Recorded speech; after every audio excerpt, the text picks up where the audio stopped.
All right, let's welcome out Olivia Munn. Hi. Now, as a young girl, did you think to yourself, one day I'm going to be in movies?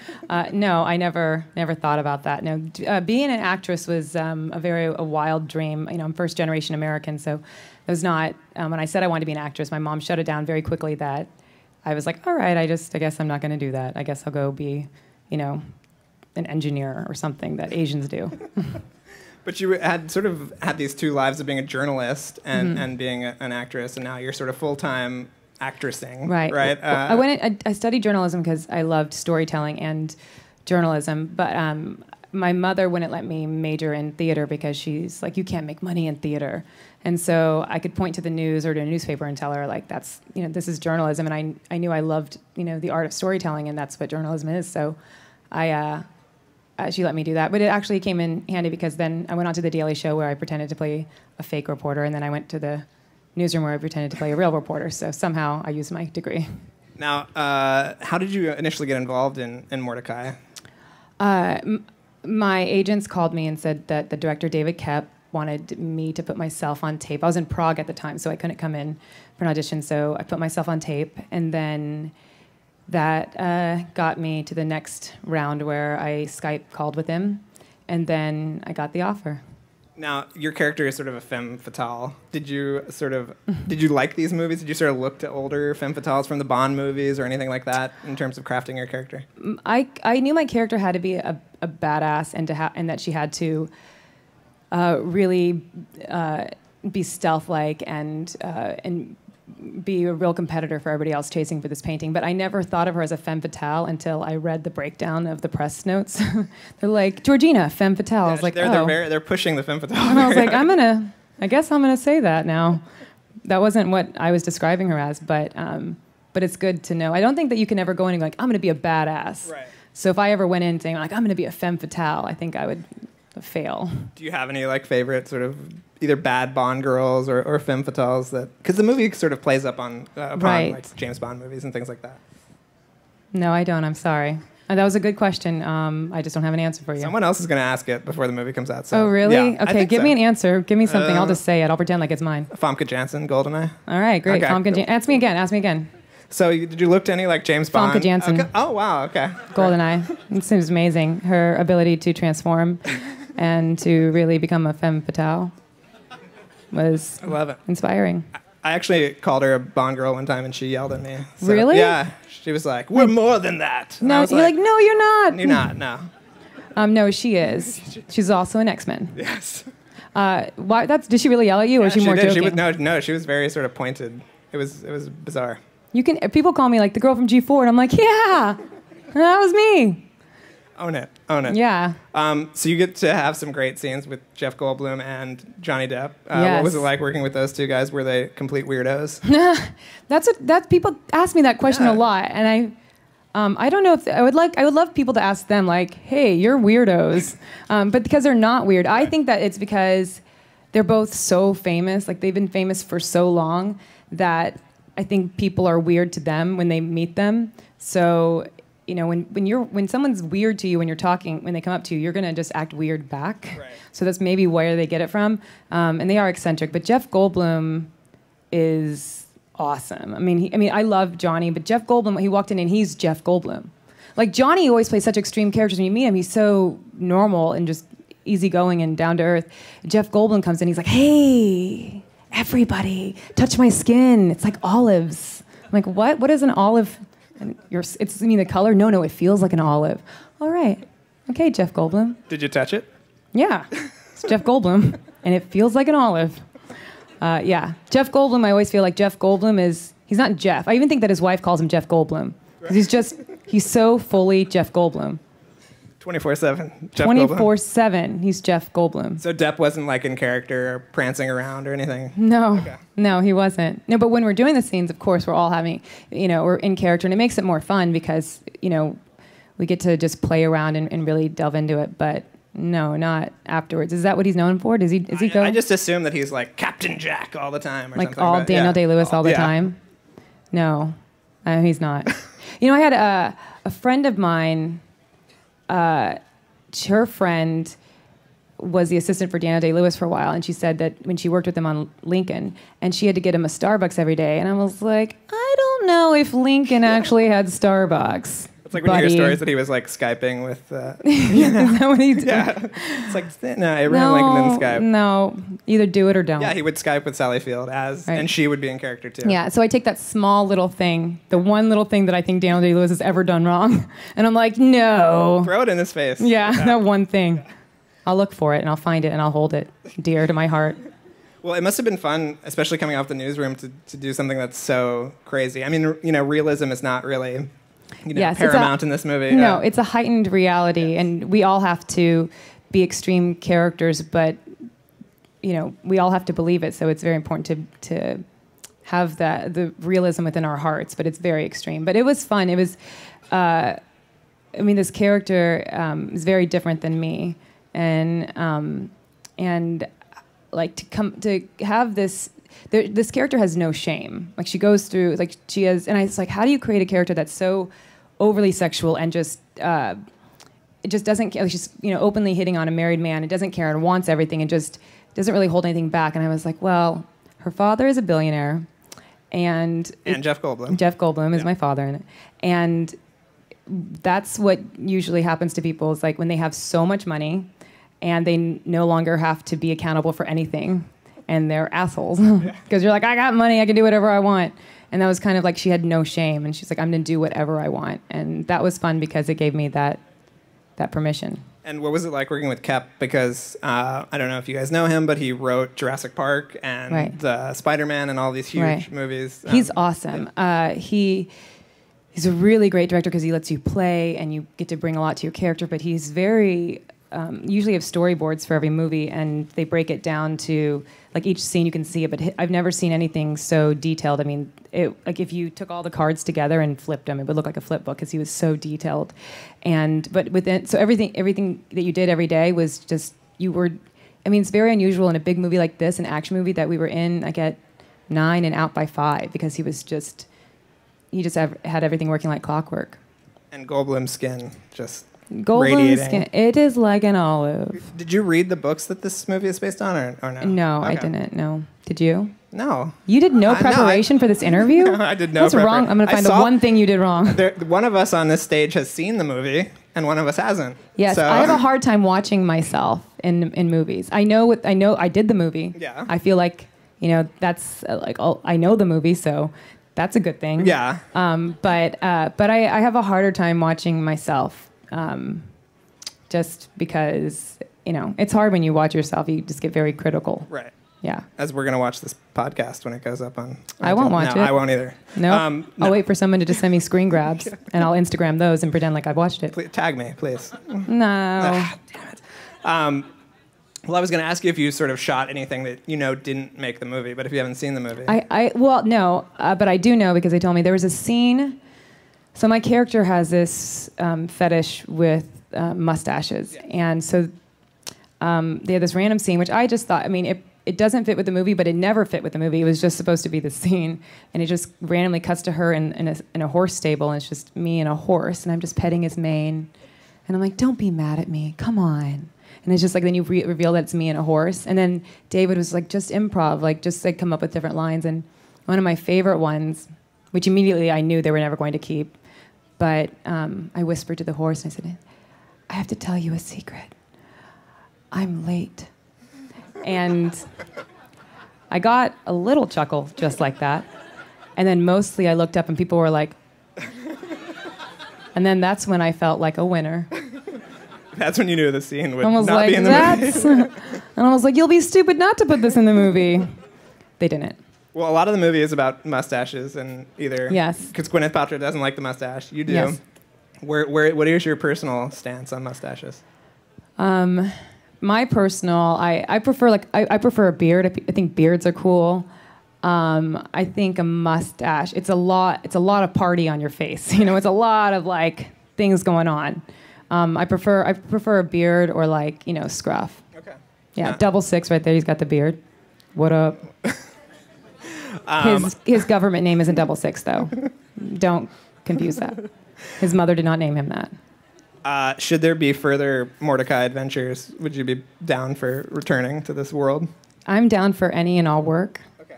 If anybody would like to offer me work, sure, yeah. A couple years ago, you were in Magic Mike, which was so Yes. great, and you were so amazing in it. Thank you. What was it like working with Soderbergh, and are you back for Magic Mike XL? Yeah, Soderbergh's not doing the second one, which I wish he was because he was so He's brilliant. shooting and editing it.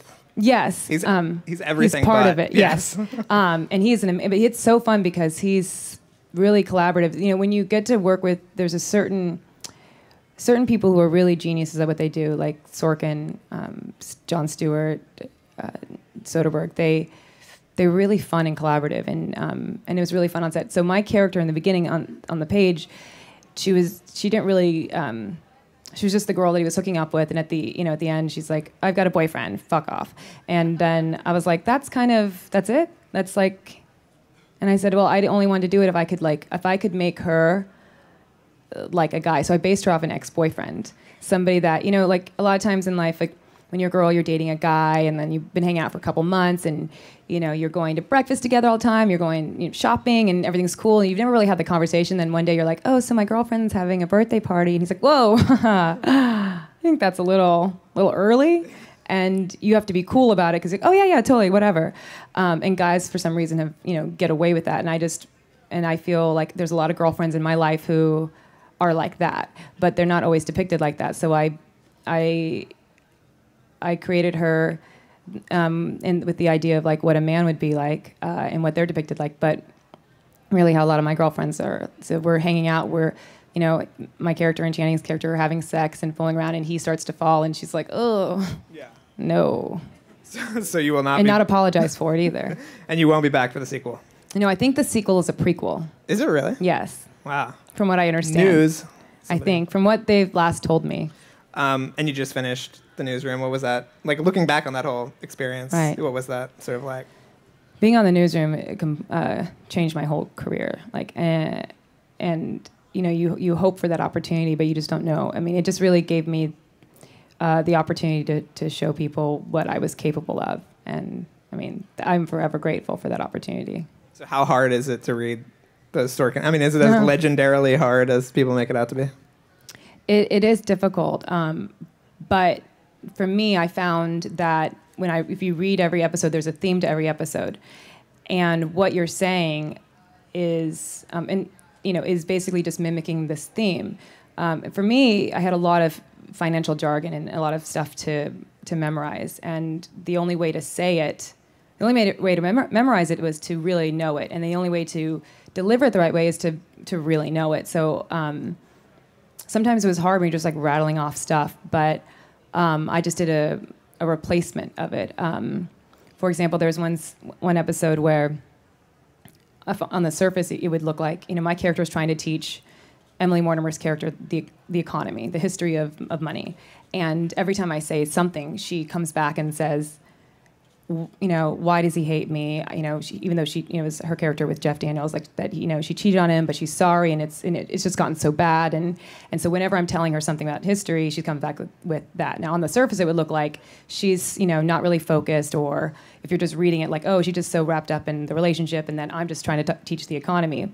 But really, we're both saying the same thing, because so the point when I'm trying to learn this, and there's a line is like, you see this $20 bill, it's not worth anything unless we all believe that it does. It's just a piece of paper. And once we break that trust, it all falls apart. We got the debt ceiling, European debt crisis, all that stuff.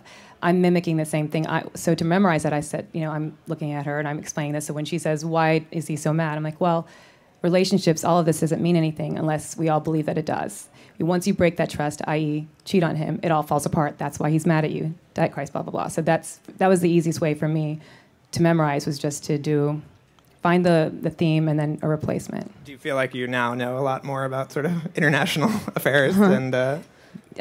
No. I know only the stories that I did and know nothing else. Now you started on G4 and you sort of had this reputation as being this. You were like the hot geek, right? You like dressed up as Princess Leia at Comic-Con and things like that, and you were in Iron Man 2 very briefly. Yeah, if you reached down for your popcorn, you missed me. Right. Like. Oh, that was it. But I mean, but it's sort of weird that you haven't. I mean, do you want to do sort of these big sort of geeky things? Because it seems like you had a real passion for this kind of material. Well, yeah, you know, when you, it's very difficult. Like, it's sometimes when people will say things like that to me, like, "Oh, don't you want to do a Marvel movie?" Like, who doesn't? Yeah. But it doesn't. Just because you want to, just because you have a great fan base, doesn't mean that that opportunity has been presented to me, or that I've had enough work behind me, or cultivated what I have to cultivate to get that kind of opportunity. You know, those kind of things are hard to get, right, and are tough, and it's just not my time yet, and or may never be my time. But of course, like you always want to do great projects. You know, you get offered the crappier things. You know, you don't. You know, when Marvel comes around, everybody wants to do that, right, but and nobody talks about like that really bad, you know, really horrible, like stupid superhero movie. They're like, okay, she wears a bathing suit the whole time, and her real superpower comes when she takes it off. You want to do it? I'm like, no. Yes. Oh, yes. Drew would love to do this. Yes. What would be your like ultimate? Do you have a character or a franchise or something that you would like be all about? No. Okay. No. I don't really think... Not Star Wars more than Marvel or anything? No. I think, again, it's... like, I guess I don't think of those things because you really have to kind of go with what the world is and the industry is giving you. You know, you really... Like, when some people are like, I have this goal and I'm going to do this and this I'm going to make my career, it's like, I didn't know that I'd be where I am today. Like, you know, I'm really excited about... I have a production company deal with CBS Studios to create television shows, and I didn't think that that's where I was going towards, and I'm so excited about that more than anything else. And sometimes when you look at, you know, you have to, that's an opportunity that came my way, and you know, even if somebody said they wanted Star Wars, it's really, you know, I want all of you guys to write me a check for $1,000, but that doesn't mean it's going to happen. There are a lot of things that I want, but the realistic thing for me, I think, is just to focus and be prepared when the opportunities come, and not put that out there that I want these really big, hard to achieve goals. Well, one really cool thing that you have coming up that I'm pretty excited for is this animated show on Disney, The Miles from Tomorrowland. Are you excited about it? I am, because exciting. I love everything Tomorrowland associated. Oh, yeah. Well, these guys, this is great. It's like on Disney Junior, and it's like basically the new version of the Jetsons, I think. And it's great because they've combining we have astronauts and people from SpaceX that we talk to and get advice from, and it really helps to, I think, at the end of the day, get kids' minds opened up to the possibilities are endless. And it really inspires, I think, young girls too to become more interested in science and math, because I think studies have shown that they're not as interested in it. And I you know, I'm the mother, but I also get to play the captain, and that's pretty cool. And will you watch that? Because you don't have to actually watch yourself. You no, just have to listen to yourself. That is different. Yeah. I will watch that. Yeah, because it won't look like me. And is there any connection to the George Clooney movie, or just the Tomorrowland title? No, there's no connection. I was like, wait. You're like, what? No. Did you get to go to Tomorrowland? No, because it's animation. It doesn't exist, Drew. It's wait, not real. Oh, sweetheart, it's not real. Oh, all right. Get him some water. Here, have some water. You're not doing so well. You feeling okay? Oh, yeah, so Got good. that. Thank you. Your nice apple mug. Is it a nice apple mug? Mm-hmm. Oh, nice. It's like we're on morning talk show. So, tell me about your day. You were on the Chew this morning, right? I was on the Chew. How was that? It was fun. It's like when you watch those cooking shows, like no matter what you do, I literally picked up some salt and I put it in the sink, and the whole audience goes, "Oh!" It's like, really? I put some cinnamon in, like, "Oh!" It's like, you guys, it's just cinnamon. You can do this at home. They can't. And are you done with Ride Along too, or is that? Yeah, okay. that was so much fun. What was it like working with Kevin Hart? Because he is the funniest man. I love Kevin Hart. I love him. I wasn't sure if I wanted to do that movie because you saw the first movie. Well, because I didn't actually see the first one. Because I was like, well, I don't know. There were some other things that I was looking at doing, and I was like, I don't know. It's really their movie. Yeah. But then Kevin and I, we met randomly backstage somewhere, and I just fell in love with him immediately. And we had such a great banter. And then the director was so cool because he's like, you know, you don't have to be the love interest or wear. I'm like, if I'm gonna be a cop, I want to just wear like jeans and a t-shirt. Like the guys get to wear jeans and a t-shirt. Like that's what I want to wear. I'm not gonna be like in, you know, like in like a low cut blouse and a blazer. So you're like the sort of third point in their triangle, or is it mostly still just those two just mucking around? it's the two of those guys, and then they end up in Miami, which would be my territory, and then we kind of all need each other to solve a crime. I mean, haven't you seen these shows before? It's kind of all the same. Just this one has Kevin Hart. Yeah, it's really funny. Yeah. I mean, basically, it's like something happens, and then we're not sure. Is it a drug crime? Is it a gun crime? And then people get involved. Cops get involved. Comedy happens. The end. And you still haven't seen the first one? Because I know how it ends. A lot of laughter. Yeah, that's what. And then that's the what end, you take away. a lot of Kevin Hart, who I love. Do you get some good singers in there, or is it just? I don't know. Or are you the heavy? I don't know. I think I'm more the straight guy in that. But Kevin made me laugh all of the time. He is one of the funniest people and one of the best human beings ever. And that's out this year at some point? I feel like you guys shot that in like 2 weeks. Well, you weren't there. I wasn't there. So you're following along to people's random Instagrams. It was longer. It was like 2.5 months. Yeah. Where did you get your research? Well, no, it just seemed like it came out very quickly. They were like, it's not out. We gotta go. Well, I know, but it's done filming. The original was out this time last year. I saw it on a plane. Yeah, what does the first one have to do with the second one? Well, just and how long we shot it? Do you want some more water? Yes, I'm going to take some more water. Do you want them to give you some of their cash? Would that make you feel better? You guys, give them $1. Come on, guys. You can leave it on the stage. Like church. Somebody take out a hat, pass it around. With that, I think we're going to go to some audience questions. Hi, nice to see you. I remember you in an interview saying that there was a time that you were just trying to book Ross commercials, and what would you say was just like the turning tide? What were like the events and what contributed to what you're doing now? Well, Attack of the Show and being on G4 is definitely I give credit to everything I have today because of that. I mean, the fan base, the OMFG, everybody at G4, and the fact that they allowed me to do skits and stuff so I could like put out my comedy and be different characters. That gave me the platform for Jon Stewart to see me. I didn't audition for The Daily Show. That wasn't in my head that anybody would ever allow me to be on that.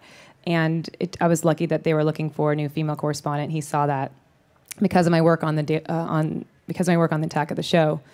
That gave me the opportunity to do The Daily Show, and then that was my big break for sure. Hi, how are you? Hi, I'm good. I'm your big fan. Oh, thank you. You're so gorgeous and you're so sexy. Oh, thanks.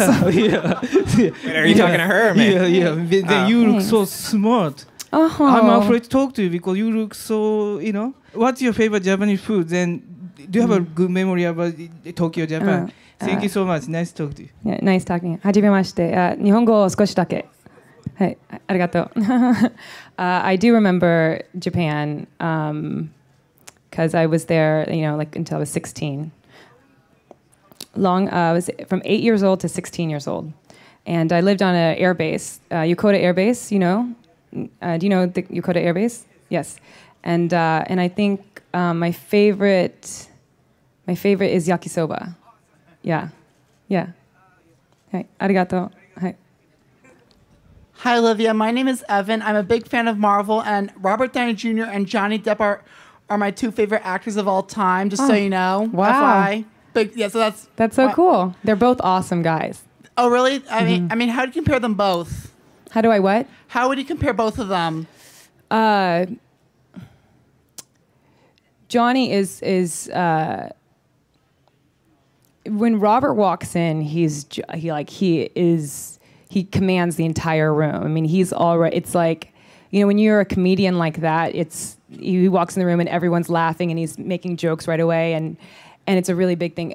Johnny is more. He's a little bit more quiet. He's so sweet when he walks on set. I mean, they're both really nice and good to everyone, but Robert's probably just a bigger personality, and Johnny is just a little bit more chill.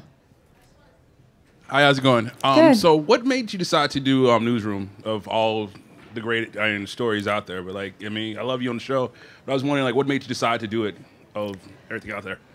Well, at the time, I had an NBC show that was ending. Some people say it was canceled. I just like to say that it turned into a miniseries. Feels better. So then some other offers were coming through, and then I read The Newsroom. And I just, as soon as I read it, I just knew that was the one. And my representatives were all pushing me to take the other offers that I were getting, because they're, some of them are shows that are on the air and doing great right now. It's network, so you do more episodes, which means more money. And also, Sorkin just came off winning the Academy Award for The Social Network. So there's only 3 roles in the newsroom for women, and it would be very difficult. And on top of that, the casting at the time was saying we're only looking at Broadway actors. And the girl from The Daily Show isn't exactly, Broadway pedigree. So I struggled with it because I just knew if I could get an opportunity. I didn't know at the time because the role was small. I had no idea that it would become what it became and that I would be given the opportunities that I was given. It was just simply, if I can get this shot to be with Aaron Sorkin and on his show and to work with him, then it could possibly change my career. So I turned down the offers that were coming through. And the more I turned it down, I was turning it down just for the hope of the audition, not even having the audition. And it was like 4 weeks, and it was 5 different shows and that I was turning down, and I got more anxiety. And I was like, and I have trichotillomania, which means I like rip out my lashes from anxiety. So I was like, just like week after week, I was like, this is so, because the more I was turning it down, the more I was like turning down money.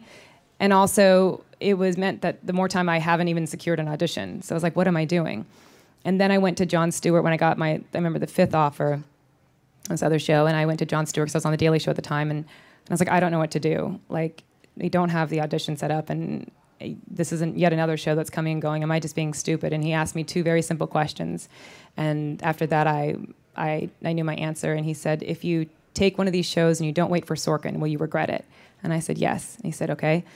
If you don't take one of these shows and you don't end up getting Sorkin, will you regret it? And I said, no. He said, well, that's your answer. He said, when you bet on yourself and you win big.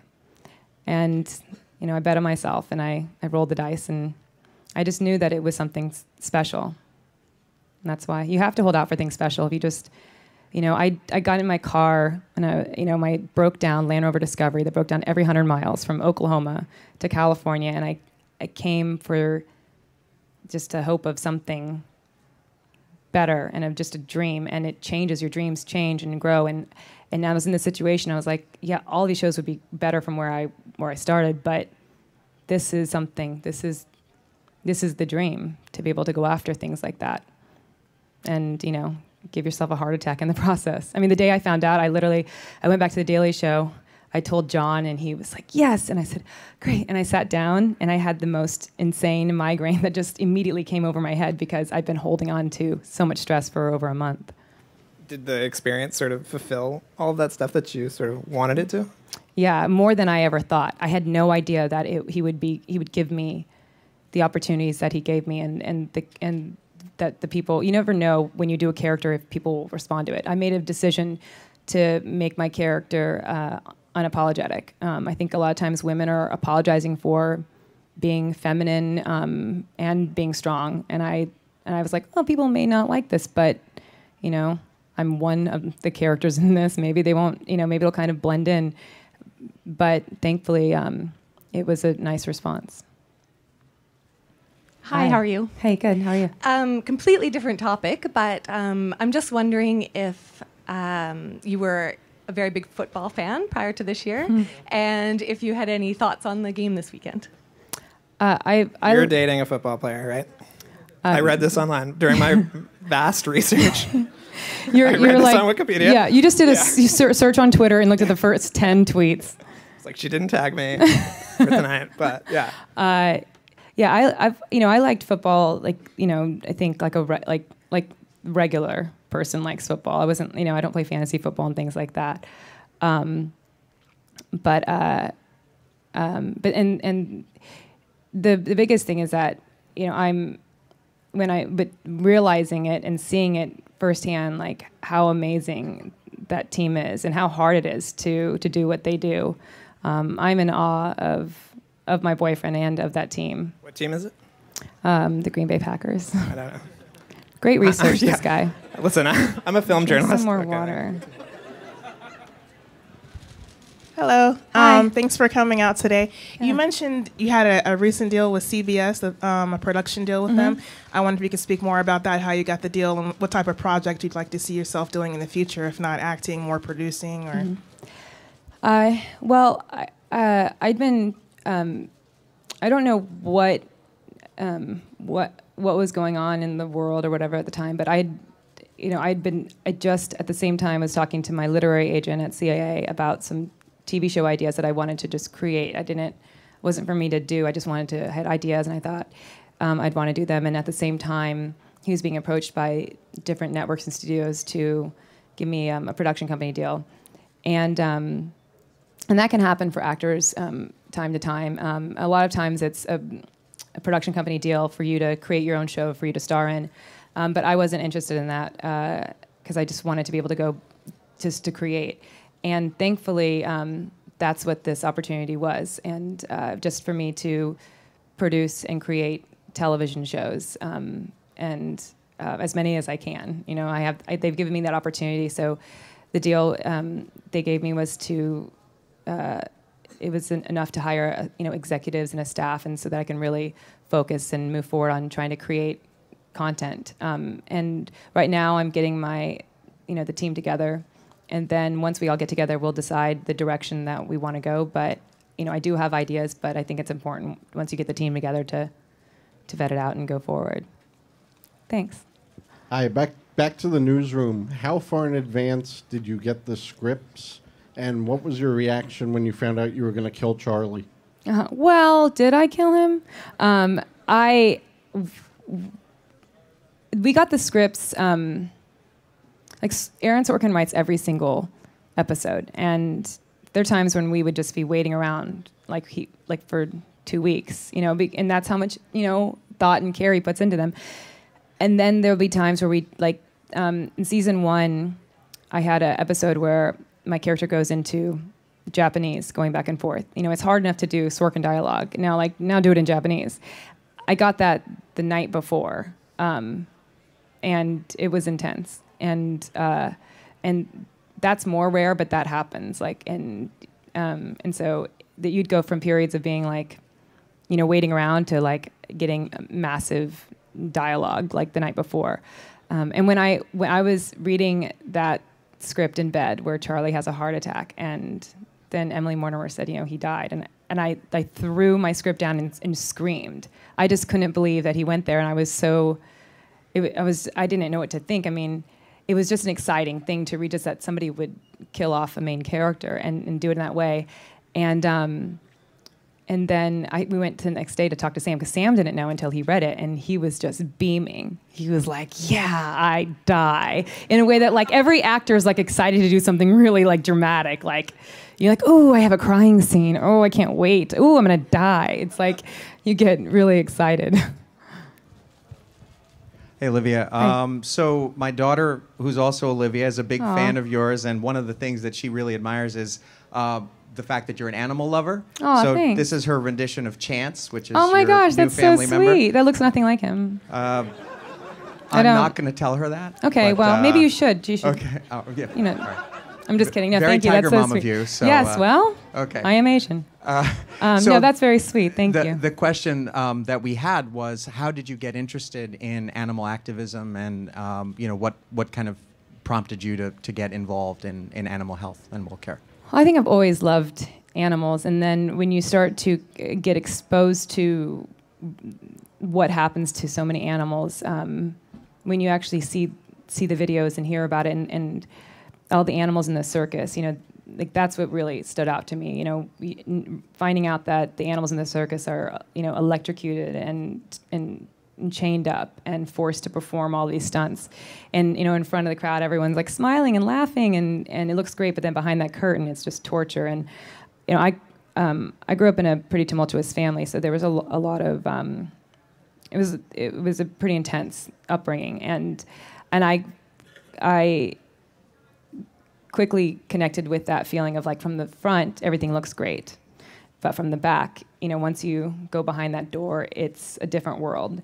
And as a kid, I always thought that was very unfair, that people never saw, that you have to pretend that things are okay. And then when I heard that with the circus and with the elephants, it was just a very easy connection, and I felt that you have to speak up for animals who can't speak up for themselves. And then there was the Dogathon on Fox. It aired on Thanksgiving Day after the football game. Why are you nodding? Did you watch it? Oh, did you really? Yeah. Oh, the one thing you watched. Yeah, the one thing I watched. No. It was great. And my publicist, Marcel, he is a huge animal lover, and he helped put that together and produce it. And I was presenting at it, and I love animals. That's why I thought I shouldn't be getting a dog, because I travel too much. It's too intense. And then Max Greenfield, he's from the New Girl. He's a friend of mine, and he came up to me. He's like, Olivia, do you want a dog? And I was like, no, I'm not looking. He's like, you have to have this dog. He's like, it is the sweetest, chillest dog ever. And I saw it, and I called Marcel immediately. I was like, please get me this dog. And I called my boyfriend. I was like, so I adopted a dog. He was really quiet, and he just goes, I don't know if you're joking. I'm like, I'm not. He's coming home, and he's been the best thing. I mean, he's almost 5 months. But when we got him, he was 3 months, a little over 3 months, and we house trained him in a day and a half, and now he knows how to sit, lie, shake, and he's going to learn the violin soon. I'm really excited.